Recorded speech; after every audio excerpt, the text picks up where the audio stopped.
सभा में सभी उपस्थित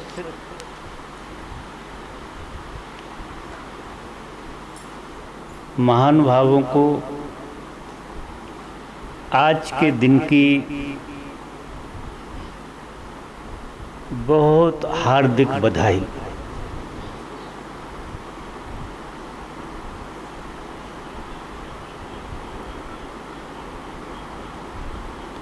आज का दिन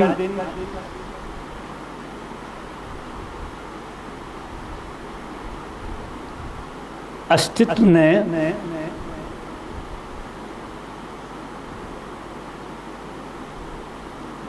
कुछ अद्भुत खेल खेलने को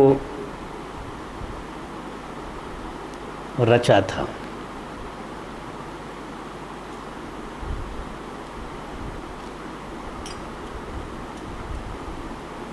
हमारी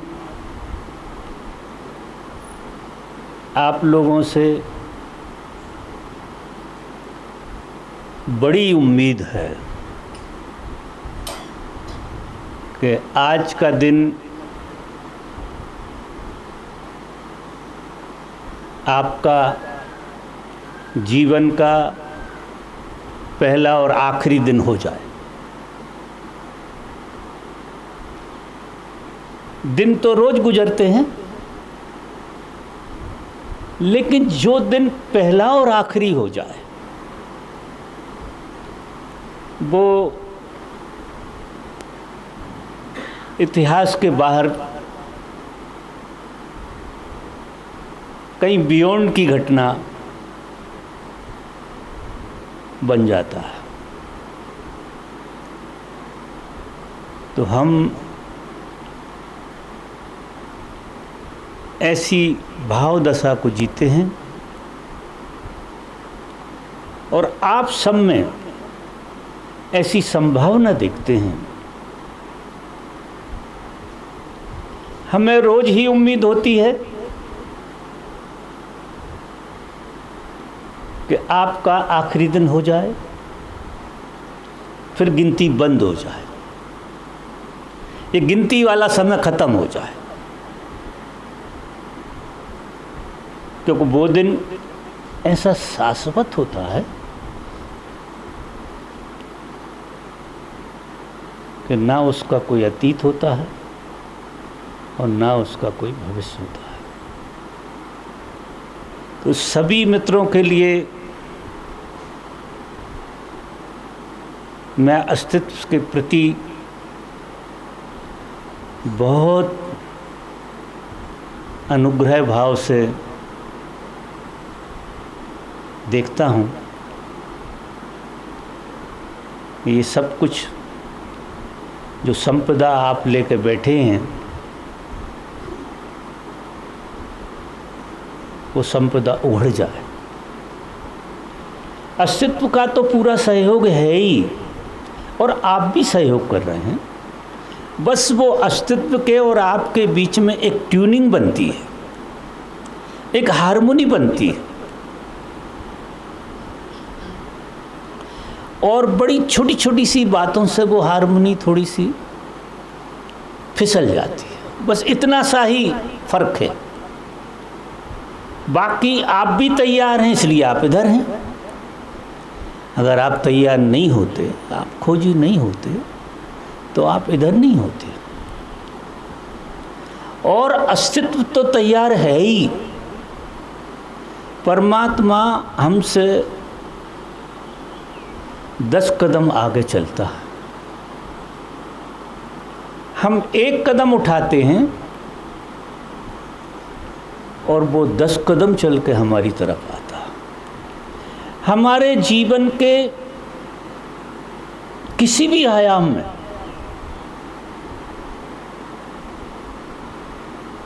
परमात्मा अग्रणी होता है हमेशा।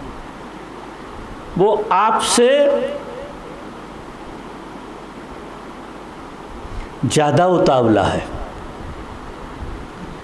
आपसे मिलने के लिए, जितने आप उतावले नहीं है, जितना परमात्मा उतावला है। आप आश्चर्य करेंगे। कारण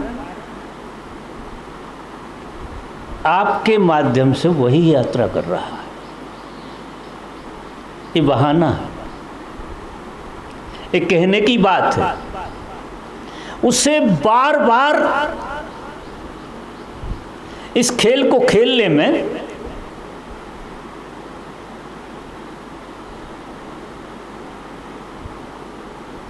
आनंद हो रहा है, वो रोज रोज आनंदित होता है इस खेल को खेलने में। आप हम सब उस खेल के माध्यम होते हैं। अलग से जाने जाते हैं हम भूल बस। विडंबना ये है कि हम अलग से जाने पहचाने जाते हैं।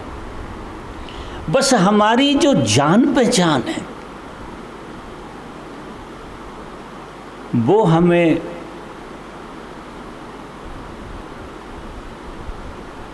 परमात्मा होने से रोक रही है, मिलने से नहीं, होने से। क्योंकि परमात्मा मिलता किसी को नहीं है, आज तक किसी को नहीं मिला परमात्मा। दो की जगह नहीं है, मिलेगा कैसे? परमात्मा मिलता नहीं है, होता है। तुम परमात्मा हो और किसी भी क्षण परमात्मा हो ऐसा तुम्हें पता लग जाएगा। बस हो तो सही, लेकिन परमात्मा होने का तुम्हें बोध नहीं है। अब किस क्षण घट जाए, कोई चीज भूली बिसरी है, कब याद आ जाए, कौन सी चीज को देख के तुम्हारी तबीयत मचल जाए, और इतने जोर से मचल जाए कि तुम अपना पूरा आगोश खो बैठो। हम किसी चीज को देख के इतने मचल नहीं पाते, इतनी तुरा, इतना भाव उसमें डाल नहीं पाते कि उस भाव के आगे सब कुछ खो जाए। और जिस दिन सब कुछ तुम्हारी पहचान मिट जाए, कोई एक चीज पर टिक गए, और ऐसी चीज पर टिक गए जिसका कोई अर्थ नहीं। अर्थ वाली चीज तो दिमाग पकड़ लेता है, बिना अर्थ की। अगर सच पूछो तो परमात्मा का क्या अर्थ है? यहाँ की भाषा में सच पूछो तो परमात्मा का कोई अर्थ ही नहीं निकलता, क्योंकि अर्थ निकलता है व्यर्थ की चीजों का। जो व्यर्थ हैं उनका अर्थ निकलता है, और हम व्यर्थ की चीजों के अर्थ निकालते हैं। हमारा बस चले तो हम परमात्मा का भी अर्थ निकाल लें। कोशिश करते हैं लोग, परमात्मा का भी अर्थ निकालते हैं, शास्त्रार्थ चलते हैं, लेकिन सब थक जाते हैं। आज तक किसी ने अर्थ नहीं निकाल पाया, निकाल नहीं सकते, कोई उपाय नहीं, कोई विधि नहीं है, ऐसी कोई विधि नहीं बनी कि तुम परमात्मा का अर्थ निकाल लो, परमात्मा को तुम समझ लो। तुम समझ नहीं सकते, मजा ये है। और हमारी विडंबना ये है, भूल चूक जो हो रही ना हमारी, वो समझने के चक्कर में हो रही। हम सब चीज़ों को अपनी समझ के पटल पे देख के सामने देखना चाहते हैं कि हमें चीज़ साफ दिखना चाहिए, और हमें समझ आना चाहिए कि ये ऐसी से ऐसी है। मतलब आप परमात्मा को किसी कटघरे में खड़ा करना चाहते हैं जो आपका बनाया हुआ है, वो संभव है नहीं। इतने लोग तपस्या कर रहे हैं, इतने लोग अर्थ ढूंढ रहे हैं, लेकिन सब थक जाते हैं। ऋषि मुनि सब थक जाते हैं, क्योंकि जब तक हम अर्थ खोजेंगे तब तक हमें कुछ भी हासिल नहीं होगा। बात मिटने की है, खोजने की तो है ही नहीं। बात पूरी की पूरी मिटे के हुए। जैसे ही तुम मिटते हो और मिटते ही तुम हो जाते हो।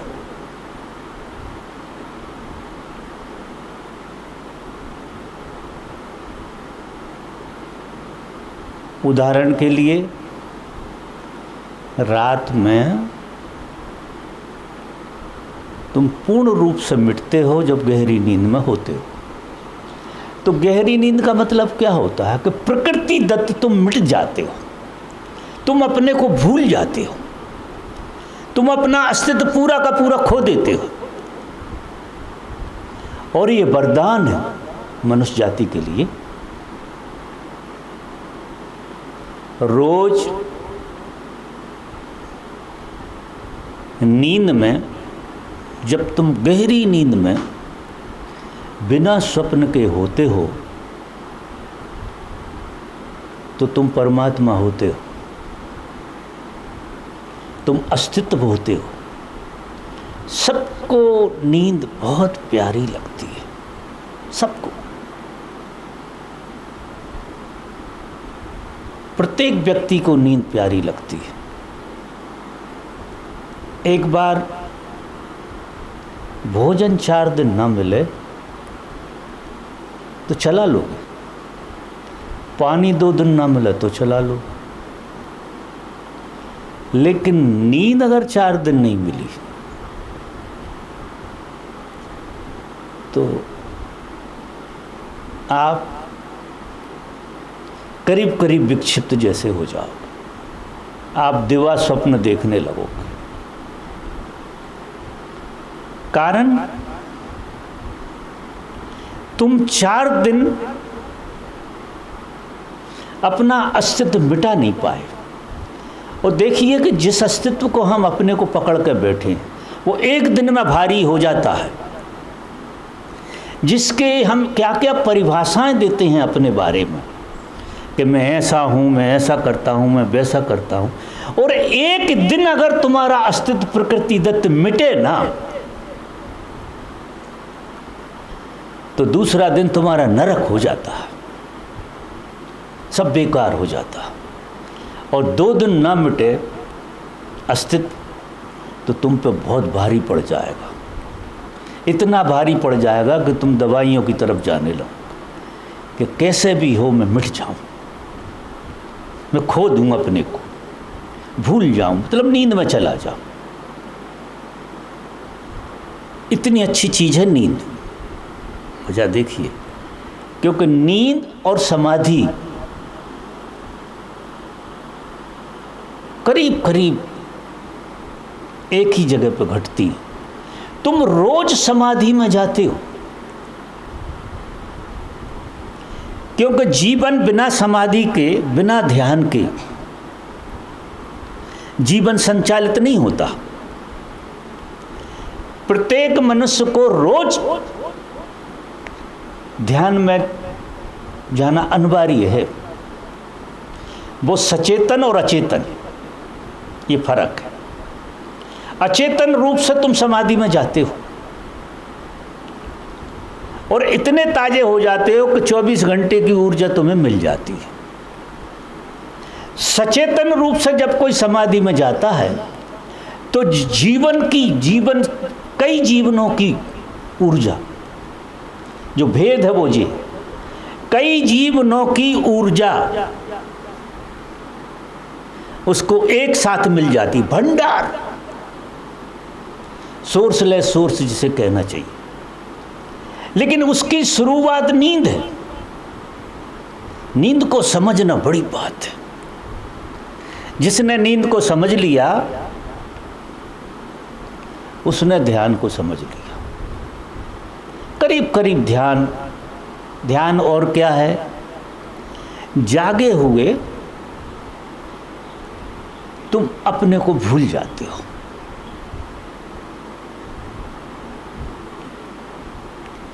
पतंजलि साहब ने समाधि के 4 अंग बताए। उनने 4 तरह से मनुष्य को समाधि की झलक मिलती है। और 5वीं जो स्थिति है वो सहज समाधि है। लेकिन प्रत्येक मनुष्य को किसी न किसी जीवन में किसी न किसी समाधि का अनुभव अगर नहीं है तो धर्म की तरफ उसकी रुचि नहीं बनेगी। हम धर्म की तरफ दौड़ रहे हैं, ध्यान की तरफ दौड़ रहे हैं, वो जो समाधि का अनुभव है वो हमें धक्का मार रहा है। कई जन्मों से ये खेल चल रहा है। समाधि पतंजलि साहब कहते हैं 4 तरह की। जो सबसे निम्न तल है समाधि का, सबसे निम्न तल, वो कहते हैं औषधि से।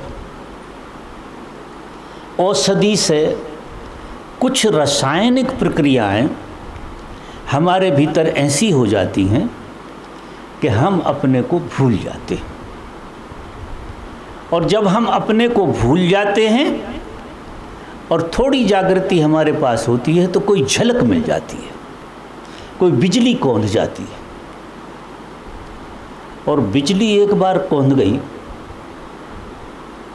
तो वो पीछा करती है। ये झलक है और झलक शाश्वत की यात्रा के लिए पीछा करने लगती है। दोष ये होता है कि औषधि को ही लोग साधन बनाने लगते हैं, वो गलत, वो फिर विकृति हो जाती है। दूसरा वो कहते हैं ठीक रसायन प्रक्रिया मंत्र जाप से भी होती है। अगर आप किसी मंत्र का जाप करते हैं और बड़ी लय में आ जाते हैं, ओम नमः शिवाय, एक ऐसी लय होती है भीतर, ऐसी लय होती है कि आपने देखा होगा कि हम किसी चीज़ को लयबद्धता से जब सुनते हैं तो हमें नींद आने लगती है। जब उसकी लयबद्धता पकड़ में आती है कोई चीज़ की तो हमको नींद आने लगती है। इवन गाड़ी की भी लयबद्धता पकड़ में आ जाए तो ड्राइवर को नींद आ जाएगी, कुछ खटर पटर होती रहना चाहिए। मंत्र जो है औषधि से ज़्यादा श्रेष्ठ है, काम वही करता है। मंत्र के द्वारा आपके भीतर एक रासायनिक प्रक्रिया, मंत्र में ये भजन कीर्तन भी सब आते हैं, ये भी हमारी रासायनिक प्रक्रिया को बदलते हैं। आपको कीर्तन में अच्छा लगता है, ऊर्जा बदलने लगती है, दिखाई देता, वो आपकी रासायनिक प्रक्रिया बदलती है भीतर। क्योंकि जब एक लयबद्धता में आप गाते हैं, भजन करते हैं, तो धीरे धीरे करते करते करते करते मस्तिष्क का कुछ हिस्सा लयबद्धता के कारण सोने लगता है, वो रिलैक्स हो जाता है। और जैसे ही वो रिलैक्स होता है तो आपको कहीं से न कहीं से उस स्वाद की झलक मिलना शुरू हो जाती है। दूसरी अवस्था उन्होंने कहा कि यहाँ से भी झलक मिलती है। तीसरी बात वो कहते हैं कि तपस्या, जो और ऊपर जाते हैं, इसकी खोज करते हैं। ये 2 लोग तो संसार के ही हैं, औषधि से फिर उसी में फंस के रह जाते हैं, मंत्रों से भी ज़्यादा ऊपर नहीं जा पाते, लेकिन अच्छी ज़िंदगी जी लेते हैं मंत्र वाले। बड़े सात्विक हो जाते हैं, भाव उनके बड़े अच्छे हो जाते हैं, संसार को बहुत अच्छे से जीते, मंत्र वाले उनसे श्रेष्ठ हैं। तीसरे लोग हैं जो तपस्या से सारी चीज को बदलते। तपस्या का मतलब ये है सीधा सीधा कि तपस्या ही हमें मन के पार ले जा सकती है। जो हमारा मन कहे वो नहीं करना, उससे कहना कि तेरी नहीं सुनना। अभी तू कह रहा है कि भूख लगी है, तो तेरी याद से तो रोटी नहीं खाएंगे, कौन जाने झूठी लगी हो, तो तेरी नहीं मानेगा। जब मन कहेगा प्यास लगी है तो पानी नहीं पीना, जब मन कहेगा नींद आए तो नहीं सोना। ये विपरीत में जाना तपस्या है। क्यों? कि वे दो परिस्थितियों में मन सोता है और इन परिस्थिति में मन की अनुकूलता नहीं है, मन को मजबूरी में जगना पड़ता है, क्योंकि मन तो विपरीत को बिल्कुल नहीं चाहता। उसे भूख लगी है तो वो लड्डू खाने लगता है बैठ के आंख बंद करके। उसको ऐसा लगता है कि लड्डू आ रहे हैं, मुंह में जा रहे हैं। कोई लड्डू वड्डू है नहीं, लेकिन वो कर लेता है इंतजाम। सपने आने लगेंगे कि बड़ा भोजन खा रहे हैं। तो अब अगर आपने तय कर लिया कि नहीं खाना है, तो थोड़े दिन नाटक करेगा, फिर चुपचाप हो जाएगा। इससे क्या घटेगा? धीरे धीरे करते करते करते करते आपके और मन के बीच की जो दूरी है वो बढ़ जाएगी। आपको साफ दिखेगा कि मन कोई और है और मैं कोई और हूं। जब आप मन की नहीं सुनेंगे तब ही आपको ये पता लगेगा कि मन और मैं अलग अलग हैं। अभी आप और मन बिल्कुल एक हैं, क्योंकि आप हर बात मन की मानते हैं। नहीं मानते तो वो इतना उठापटक करता है कि आपके प्राण ले लेता है, तो आपको तुरंत मानना पड़ती है कि भैया तेरी ही मान लेते हैं यार, तू चुपचाप रह, ज़्यादा ऊधम मत मचा। तो ये कहते हैं श्रेष्ठ तपस्या। तपस्वी जो है इन दोनों से, उसके हाथ में कुछ लग जाता है, तपस्वी के हाथ में। कारण क्या है कि वो मन के और उसके बीच में गैप आ जाता है। ये दो बातें मैंने पहले कही, ये शाश्वत नहीं हो सकती, इनमें मन डूब जाता दोबारा से। तो आपको मज़ा तो आएगा उन दोनों में, लेकिन आपका जीवन रूपांतरित नहीं होगा। आपको लगेगा आप बड़े आनंद में हैं, बड़ी मस्ती है, लेकिन आप छोटी छोटी चीज़ें दुनिया में देखोगे तो वही नरक आपको दिखाई देगा। आपके जीवन में रूपांतरण नहीं आएगा। ये जो तीसरी अवस्था वाला आदमी है, इसके जीवन में रूपांतरण आता है। क्योंकि जो आदमी मन की नहीं सुन रहा रोटी खाने की, वो क्रोध में जब मन आएगा तो वो नहीं सुनेगा। वो कहेगा तेरा क्रोध तू रख, मुझे नहीं करना, मुझे अभी फुर्सत कहाँ है क्रोध करने की। लोभ नहीं पकड़ेगा, मोह नहीं पकड़ेगा, वो सबसे दूरियां बन जाएंगी। वृत्तियां तो लोगों की रहेंगी ही, लेकिन दूरी बन जाएगी। काम आएगा, इतनी दूरी पर खड़ा दिखेगा आपको कि वो कहीं और है और आप कहीं और जब हम इन वृत्तियों को अलग होकर देखते हैं, हमारे जीवन में पहली बार आत्मा का जन्म होता है। हम आत्मान होते हैं। हम ऐसे मन के गुलाम हैं, और जब मन से दूरी बनती है तो आत्मा जन्मती है। और आत्मा के जन्मने का जो सुख है उसी को आप ढूंढ रहे हैं। परमात्मा तुम्हारे भीतर बीज रूप में बैठा है, उसी को आत्मा कहते हैं। और वो बीज जब अपने स्वभाव में खुलना शुरू होता है, वो जब परमात्मा होने लगता है, परमात्मा बीज रूप में आत्मा है, और बीज जब टूटता है तो परमात्मा है, फिर उसकी यात्रा शुरू होती है। तो तीसरी पतंजलि साहब कहते हैं तपश्चर्या। तपश्चर्या का बड़ा लंबा विवरण है, तो मैं शॉर्ट में याद आ गई मुझे तो कह रहा हूँ। चौथी जो अवस्था है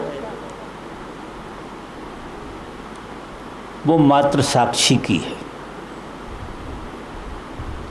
आपको न तपस्या करना है, न मंत्र जपना है। अब मैं ये नहीं कह रहा हूँ यहाँ जितने लोग बैठे हैं या मेरा लेक्चर कहीं भी सुन रहे हों, सबको अपने अपने स्तर पे बात को समझने। आपका रुझान किधर है, आपको कौन सी चीज़ आकर्षित कर रही है, कौन सी चीज़ ने धक्का दिया है, कौन सी चीज़ ने अवरोध डाला है, वो सब चीज़ें आपको समझें। वो साक्षी की बात है। साक्षी में करने कुछ नहीं है,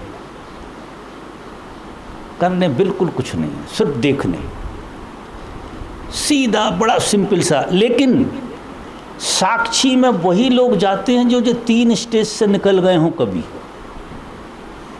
ये फार्मूला है पूरा का पूरा। पहले जन्म में कभी तुमने औषधि से जाना होगा, फिर दूसरे जन्म में तुमने कहीं मंत्रों से जाना होगा, तीसरे जन्म में हो सकता है तुमने तपस्या से जाना हो, और चौथे जन्म में जाकर तुम्हें साक्षी का पता। क्योंकि ये यात्रा पूरी जुड़ी रहती है, ये इतनी जुड़ी रहती है, इतनी जुड़ी रहती है कि इसमें से एक भी चीज़ इधर उधर नहीं होती। धर्म का एक बहुत सुंदर ढंग है, इसमें कोई भी चीज़ खोती नहीं है।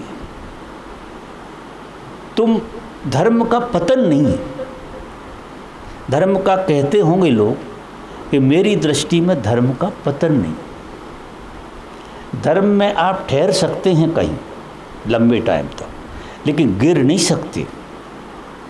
हाँ, ठहरना गिरने जैसा लगता है, लेकिन गिर नहीं सकते आप ठहर सकते हैं, और ठहरने में आपको ऊब पैदा हो सकती है। क्योंकि मज़ा तो होने का है, रोज़ रोज़ नए होने का है। तो धर्म में इतना ही हो जाता है, कभी कभी ऊब जाता है आदमी, क्योंकि वो एक जगह ठहर जाता है, तो उसे ये लगता है कि मेरा पतन तो नहीं हो गया कहीं। तो मित्रों, मैं आपसे कहूँ, पतन तो इसमें है ही नहीं। पतन के लिए जगह नहीं है धर्म में।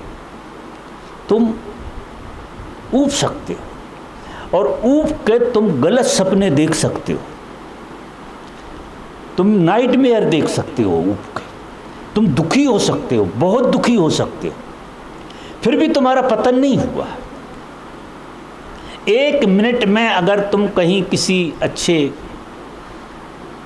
वातावरण को जी लिए तो 1 मिनट में ये ख़त्म हो जाता और आपको आपकी लयबद्धता से जोड़ देता, चाहे कितने दुखी सुखी रह रहा। इसलिए सत्संग का बड़ा मूल है। कभी कभी हम सालों भटके होते हैं और एक बात सुनाई दे जाए कहीं की, और वो कचड़ा झाड़ देती है, आपको क्या कर देती, गतिशील बना देती। क्योंकि पतन तो था ही नहीं, गिरते तो हो ही नहीं, गिरने का कोई आयोजन भी नहीं। तो ये हमारा सब संग साथ चला आता है। अभी यहाँ जो मित्र हैं, मुझे ऐसा लगता है किसी न किसी समाधि का अनुभव इनको है, चाहे औषधि से, चाहे मंत्र से, चाहे तपस्या से, और फिर साक्षी। और जो पतंजलि साहब पांचवी बात कहते हैं वो सहज। पीछे पीछे पीछे हरि फिरें कहें कबीर कबीर। फिर ऐसा हो जाता है तुम ये देखते हो कि परमात्मा तुम्हारे पीछे पीछे है। अब वो रूप बदल कर पीछे होता है, उसे भी पहचानना पड़ता है। जब कोई आदमी परमात्मा को प्यारा हो जाता है, उसके जीवन में अद्भुत घटता रहता है, अद्भुत। बस एक अनुग्रह का भाव बना रहता है और वो देखता है। जैसे गर्भ में माएँ बच्चों को संभालती हैं, ऐसे परमात्मा संभाले चल रहा। इसका क्या होता उसे पता लगता है। भेद जो है वो इतना है कि इस चीज का उसे पता लग जाता है। अब वही चीज वो देखता है तुम्हारे साथ कि तुम भी उसी के गर्भ में हो और तुम्हें भी वो उतना ही संभाल है जितना वो मुझे संभाल है। भेद रत्ती भर नहीं है, तुम्हें पता नहीं है। तो तुम्हें जो लग रहा कोई चोर तो नहीं ले जा रहा हमें, कोई धोखा तो नहीं दे रहा हमें, कोई लूट तो नहीं रहा हम, तुम्हें ऐसी। और मजा देखिए, समारे वही है, रूप बदल के। अब उसका तो कोई रूप है नहीं। अगर तुम्हें सहयोग करेगा तो किसी रूप से करेगा, किसी रूप के माध्यम से तुम्हारे नजदीक दिखेगा। तो हमें पता नहीं है, तो वही चीज, ठीक वही चीज तुम्हारे साथ घट रही है और वही चीज जाने हुए आदमी के साथ घट रही है। लेकिन जाना हुआ आदमी मजा ले रहा है कि देखो कैसे करिश्मे घट रहे हैं, कैसे करिश्मे घट रहे हैं, क्या संभाले हुए। अच्छा, तुमसे भी आश्वस्त है, तुमसे भी गजब का आश्वस्त है कि तुम्हें भी संभाले हुए। तो ना तो अपनी परवाह, ना कोई परायण की परवाह। परवाह का तो काम ही नहीं है, चिंता की तो कोई बात ही नहीं है। क्योंकि यहाँ सच पूछो तो चिंता करने कुछ है ही नहीं। किस विषय में चिंता की जाए, सब समझ जगाने की बात है। थोड़ी जागृति आ जाए, और वो जागृति आने के पापड़ कहाँ से बेले जाते हैं वो मैंने बताया कि सब ऐसे ही चलता है। सत्संग में बैठते बैठते, प्रकृति के साथ धक्के खाते खाते, ऊंच नीच को झेलते, बहुत बार परमात्मा से शिकायतें आएंगी। धीरे धीरे धीरे धीरे करते करते सत्संग से समझ पैदा होगी और लगेगा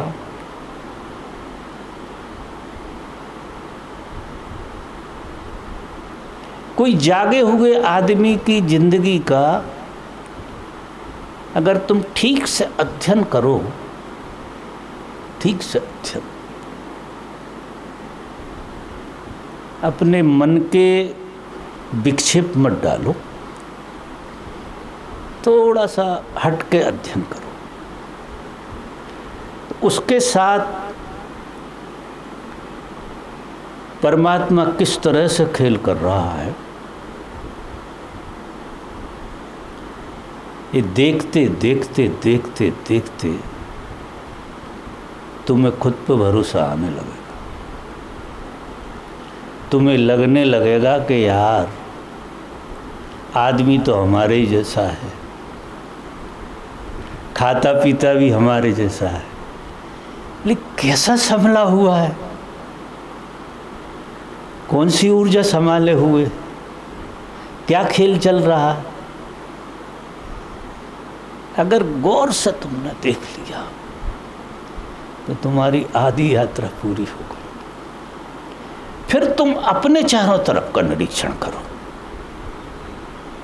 बड़े गौर से देखो अपने जीवन को, लापरवाही से नहीं। जीवन को इतनी गौर से देखो इतनी मोहब्बत से देखो, शिकायत से नहीं, क्योंकि शिकायत से कभी हमारी आँख साफ नहीं होती। शिकायत में हमेशा ही हम अंधे होते हैं, और अंधा आदमी अनुमान से जीता है। मोहब्बत से देखो, हर चीज़ को इतनी मोहब्बत से देखो, तो तुम्हारे चारों तरफ ऐसा लगेगा जैसे चमत्कार घट रहा है। चमत्कारों की किताबों में बातें कही जाती हैं, लेकिन सच पूछो तो तुम्हारे साथ प्रतिपल चमत्कार घट रहा। तुम्हारी सांस के आने जाने से लगा के तुम निरीक्षण करो अपना, सब कुछ चमत्कार है। अगर तुम्हारी आंखें कुछ देख रही हैं, इसे चमत्कार मानिए। क्यों? आंखें किसी की मौजूदगी से देख रही हैं। अगर वो मौजूदगी हट जाए तो आंखें तो रहेंगी, क्या दिखेगा? कुछ नहीं दिखेगा। ये चमत्कार नहीं है। तुम कैसे कैसे मधुर संगीत सुनते हो। मेरा कहने का मतलब ये है कि जिंदगी को झड़प से मत जियो। जिंदगी बहुत सुंदर, बहुत ही सुंदर, परम सौंदर्य से भरी हुई आपकी जिंदगी। आप परम सौंदर्यवान हैं,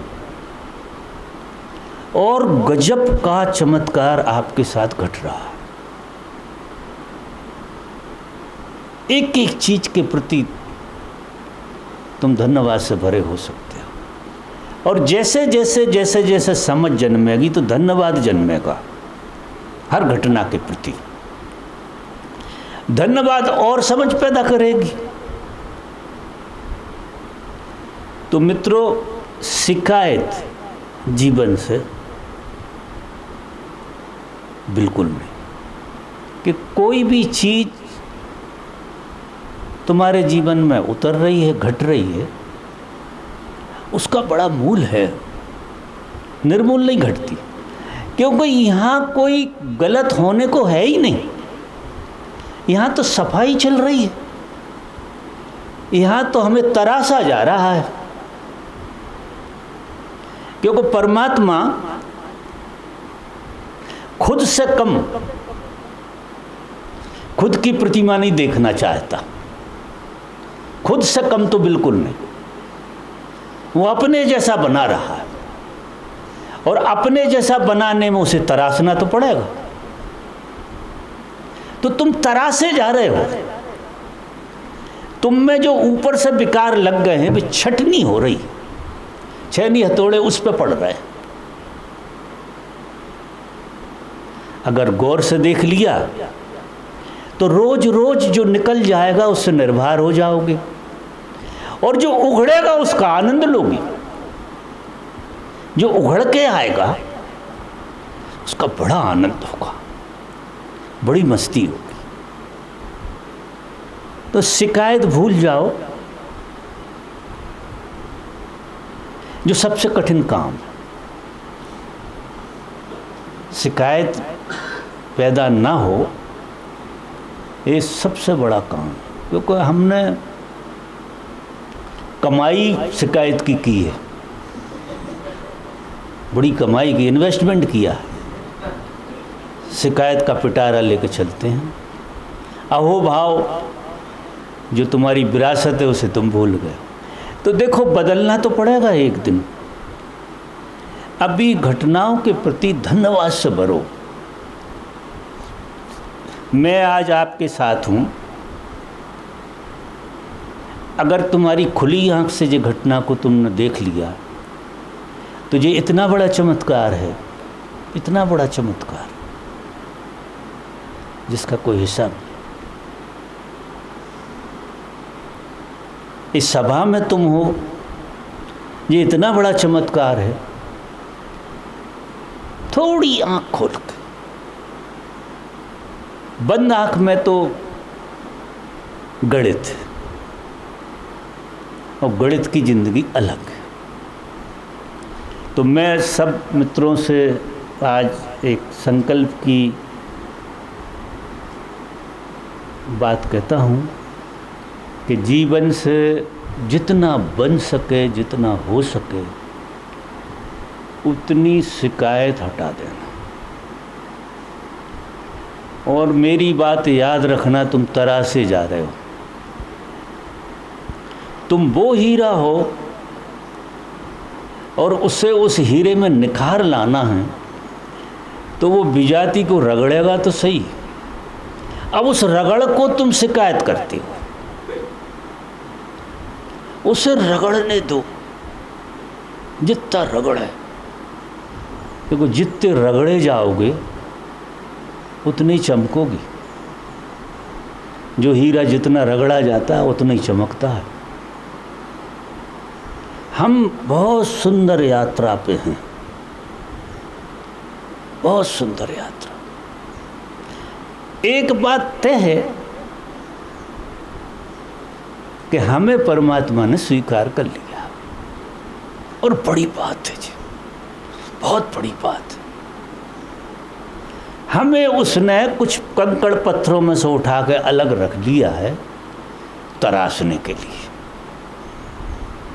तो इतना बड़ा काम हो गया जी कि उसने स्वीकार लिया, बड़ी बात। अब यार तराशने दो उसे, जितना तराश है। तुम साक्षी भाव से उस खेल को देखो,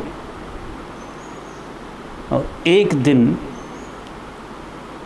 तुम्हारे जीवन में जब तुम तराश के पूरे तैयार हो जाओगे तो बोली लगने लगेगी। फिर बोली लगेंगी, बड़ी बड़ी बोली लगेंगी, जिसको तुम आश्चर्य करोगे, अरे कंकड़ पत्थरों की बोली लग रही है। अब कंकड़ पत्थर में जो तराशा गया, जो कारीगरी है उस कारीगर की। देखो, तुम मनुष्य भी ऐसे ही नहीं बन गए। ये मनुष्य बनने की अगर तुम पूरी प्रक्रिया को समझ जाओ, तुम कहाँ कहाँ से निकले और कितने तरह से गए हो, तब मनुष्य की प्रतिमा में आए हो। मनुष्य की प्रतिमा में जब कोई प्रकृति का रूप ढल जाता है, 90% यात्रा हो जाती है। बड़ी यात्रा तो तुमने कर ली, बहुत बड़ी यात्रा है मनुष्य तक आना, और मनुष्य में आके मनुष्यता का अनुभव करना। तब तो उसने बहुत तराश दिया, बड़ी कृपा हुई। और मनुष्यता से ही धर्म का जन्म होता है। जब मनुष्य में मनुष्यता बढ़ती है तो धर्म का जन्म होता है, क्योंकि उसके बाद फिर धर्म ही है। मनुष्यता के बाद फिर धर्म का उदय होता आपके जीवन में। अब मनुष्यता को तराशा जा रहा है, क्योंकि मनुष्यता परमात्मा की तरफ जा ही रही है, यात्रा तो चल रही है ना। तो वो मनुष्यता वाला खेल भी खत्म। तुम तराश तराश के उसी में लय हो जाओ। तो संकल्प लेंगे आज कि शिकायत नहीं। दूसरी चीज, तरासे जा रहे हैं, ये सूत्र याद रखना पड़े। कुछ हो नहीं रहा, कहीं कुछ नहीं हो रहा, ना कोई गाली दे रहा, ना कोई सता रहा, तराशने का काम चल रहा। ये परम सूत्र कह रहा हूं मैं। अगर ये सूत्र जहन में उतर जाए, तुम्हारी पूरी जिंदगी आज से ही बदलेगी। ये शिकायत ही तो हमें परेशान करती रहती है। सबसे ज़्यादा दुखी हम किस चीज़ से हैं? शिकायत आ जाती सुबह शाम, रोटी अच्छी नहीं बनी, सब्जी ऐसी हो गई, ये वैसा हो गया, वो वैसा, यानी पिटारा है। धन्यवाद नहीं उपजा कि क्या क्या हो रहा है। अब कोई भूखा जंगल में बैठा हो और अच्छी 2-3 दिन की लगी हो भूख, और फिर भोजन दिया जाए तो जो शिकायतें सब गायब हो जाएंगी। अभी हमें जो नाटक औरते हैं, क्यों कि हमें भूख का ही पता नहीं। हम इतने ज़्यादा खाए हैं क्या, मतलब भूख का बिल्कुल ख्याल ही नहीं है। थोड़ी सी भूख बढ़ा लो, शिकायत ख़त्म। रोटी की शिकायत मिटाना है तो भूख को बढ़ाओ। मतलब इसी तरह से चलो। तुम्हें किसी की चीज़ की शिकायत बढ़ानी हो तो उपलब्धियों को थोड़ा कम कर दो। उपलब्धि जो है ना आदमी के जीवन में सबसे बड़ा जहर है। उपलब्धि शिकायत पे शिकायत लाती है और अभाव वास्तविकता में ले जाता है। अब भूखे आदमी को शिकायत होगी, रत्ती भर शिकायत नहीं होगी, क्योंकि वो अभाव को जी रहा है। लोगों को लगता है कि अभाव पूरे हो जाएंगे तो हम धनी हो जाएंगे। अभाव जिस दिन सबके पूरे हो जाएंगे उस दिन बट्ठर हो जाएंगे। हो ही गए बट्ठर। जितने अभाव है हमारे वो पूरे हो गए तो हमारे जीवन में कोई स्वाद ही नहीं बचा है। न खाने का स्वाद, न सोने का स्वाद, न उठने का स्वाद, न पीने का स्वाद, कहाँ चला गया? जे हमने इतना श्रम करके, इतनी मेहनत करके जो उपलब्धियां इकट्ठी की हैं, कंकड़ पत्थर, उनने हमारे ज़िंदगी से स्वाद छुड़ा लिया, संवेदना मिट गई। तो कम से कम उपलब्धियों की तरफ मत भागो, नहीं बची खुची जो और संवेदना वो भी मर जाएगी। जो बची खुची बची है ना, थोड़ी बहुत राम राम कर लेते हो थोड़ा, वो भी मर जाएगी। अभी जैसा तुम सोचते हो वे सब चीज़ें और आ जाएं तुम्हारे पास, क्योंकि अभाव थोड़ा बहुत तो जला रहा है, आशा बंधी रहती है उसमें। भाव तो जो मिल जाए वो मिट्टी, नहीं मिले वही सोना। दुनिया एक खिलौना है ऐसा कहते हैं, वो बात बिल्कुल सही। तो अब ये सूत्र साथ में लग जाए कि अभाव में जितना बन सके उतना जी लूँ। ये राजा महाराजा और बड़े बड़े लोग सब साधु होकर जंगल में क्यों चले जाते थे? थक जाते थे उपलब्धियों से, उनकी पूरी संवेदना मर जाती थी, तो दोबारा संवेदना जगाने के लिए तपस्या करते थे। 4 दिन भूखे रहते थे तो रोटी के स्वाद का पता लगता था। 2 दिन भूखे रहते थे तो बात कुछ और होती थी। प्यासे रहते थे तो पता होता था कंठ में जल का मतलब क्या है। अभी तो पानी पी रहे हैं लोग, पानी का स्वाद का ही पता नहीं, क्योंकि ज़रूरत से ज़्यादा मिल रहा है। तो मेरा कहने का मतलब ये है कि हम सारी ऊर्जा किस चीज़ में लगा रहे हैं? सारी ऊर्जा हम और भी साधन जुटाने में लगा रहे हैं। अब और भी तुम अपने को मारने का आयोजन कर रहे हो कि थोड़ी बहुत संवेदना जो बची है वो भी हम बिल्कुल, जब मरेंगे, जब तक तो ऐसी स्थिति हो जाए कि हमें किसी चीज़ में मज़ा ना आ रहा हो, ऐसे हो जाए जब मरेंगे हम। और जो रोज़ रोज़ मर नहीं हैं, जितनी संवेदना मरेगी उतने तुम मर रहे हो। और मरना क्या होता? संवेदना बचती नहीं। किसी चीज़ की संवेदना नहीं बचेगी तो क्या करोगे? मरोगे, मर जाओगे। सब संवेदनाएं खत्म हो गई तुम्हारी। लेकिन अभी तो मौका, अभी मरे तो हो नहीं। संवेदनाएं जगाओ। एक टाइम खाओ, दूसरे टाइम भोजन बहुत अच्छा लगेगा। मेरा कहने का मतलब ये है कि अभाव आपके भीतर रस पैदा करेगा, और अभाव में जो आदमी जिया, शिकायत तो कहाँ से होगी? शिकायत उस आदमी को होती है कि अभी जो है वो कम है, कोई और मिल जाए तो शिकायत मिल रहा नहीं है, क्योंकि उस यात्रा में बहुत लोग लगे हुए। तुम्हारे हाथ में नहीं लगती गेंद, दूसरे के हाथ में लग जाती। उस यात्रा में तो सभी चल रहे ना, झड़पने की यात्रा में। और अभाव वाली यात्रा में कोई नहीं चलेगा आपके साथ। आप किसी से कहो हम तो यार अभाव वाली यात्रा करते, तो वो कहेगा तुम हमारे घर मत आना, क्योंकि हमारे बच्चों को गलत शिक्षा दे दोगे, सब बेकार हो जाएगा काम। तुम अपनी अकल खुद ही रखो। एकांत खूब मिलेगा इस यात्रा में, गजब एकांत मिलेगा, कोई छेड़ेगा ही नहीं तुम्हें। रास्ता चलते जयराम जी करना बंद कर दी कि यार ये तो बर्बाद हो रहा है, इसकी मति खराब हो गई, ऐसा कहेंगे लोग। किसी ने प्रयोग किया होगा तो ऐसा कहा भी होगा, मुझे तो कहा था, इसलिए मैं कह रहा हूँ। तो अब आगे का कार्यक्रम जो है, किसी का प्रश्न है? ये तो मैंने अपनी तरफ से गिफ्ट दी है। किसी का प्रश्न हो तो फिर मैं हवा को ज़रा ऐसा बदलता हूँ।